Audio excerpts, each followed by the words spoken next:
Palestinian delegation and the Israeli delegation were to come to terms and agree on the territorial aspects and on the security requirements, how could a Palestinian state be brought into being when a substantial section of its territory is not under the control of the Palestinian Authority?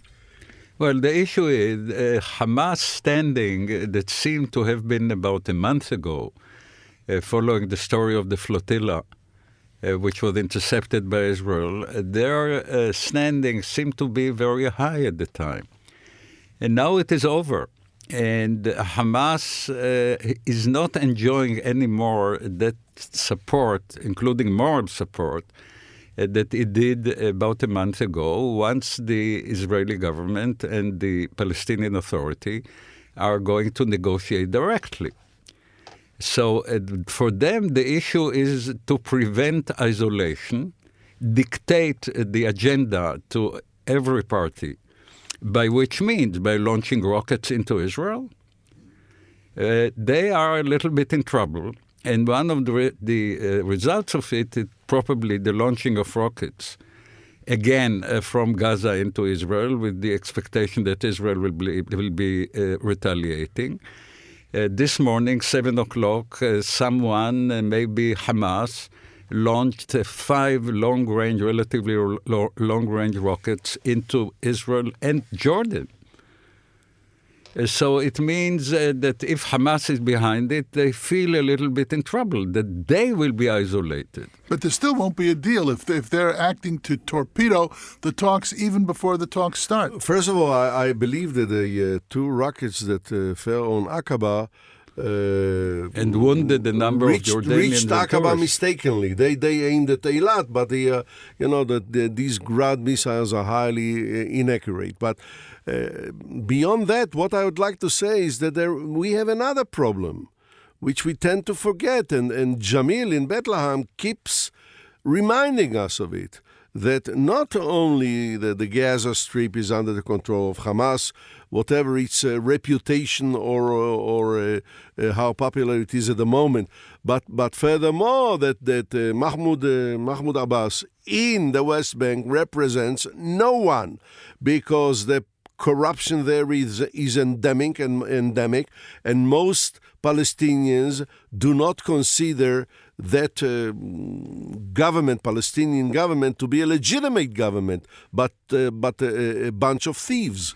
So how do you solve this? Right, and not legitimate also because that government under the Fatah movement actually lost the last election, and that was what brought the Hamas to power in the Gaza Strip. And do not take or go into another circle of elections. Yeah, right. But the because question they are afraid. Okay, but the question is, what is the economic situation in the West Bank? Well, that's arguable too, because according to Jamil Hamad, it's not as good as the media, especially the Western media. Yeah, well, have been that's presenting true. it. But Yes. at the same time, if you compare the situation in the West Bank to the situation in Gaza, you'll find out that the people in the West Bank are enjoying a relatively high standard of living, that the security situation, thanks to the Palestinian police and to the Israeli presence when necessary in the West Bank, the situation in the West Bank is pretty agreeable. Well, we get a different evaluation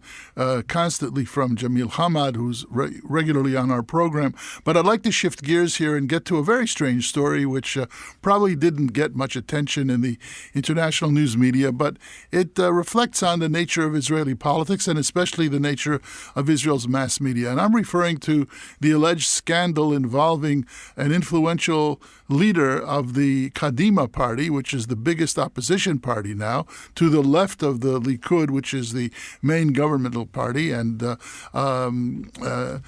shall we say, even more prone to make concessions than the Likud might be at the present time. But the story was that this particular leader, Chaim Ramon, formerly of the Labor Party, now Kadima, advised a Palestinian colleague and friend, in this case, Saeb Erekat himself, not to go to those talks with Israel for whatever reason. And this was learned in a very strange way by one of Israel's leading electronic correspondents. I don't want to go into detail about how she found out. We can talk about that later. But the question is, why would an influential figure in the Kadima party not want Prime Minister Netanyahu to talk to the Palestinians? Well, Jay, I again, I have to tell you that as a journalist, I feel very bad about the whole story. I wouldn't take it seriously.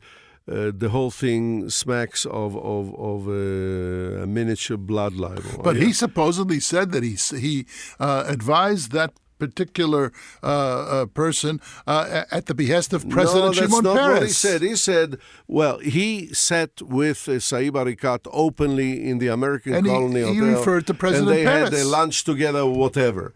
Where's the secrecy here? I don't know. He expressed his opinions, and Saeb Erekat expressed his opinions. And if he had written it in Haaretz in a form of an article, it would have been okay.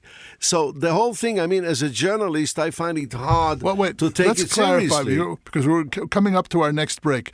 To clarify the story as follows.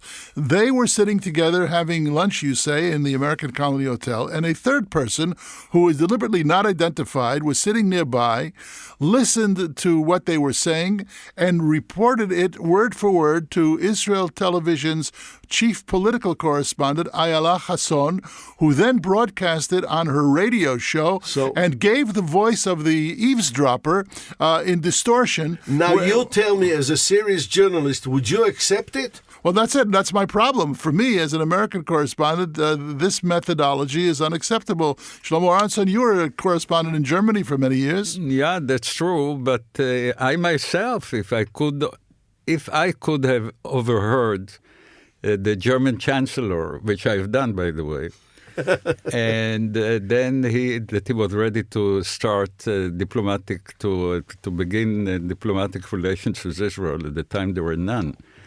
And the Chancellor said that he would.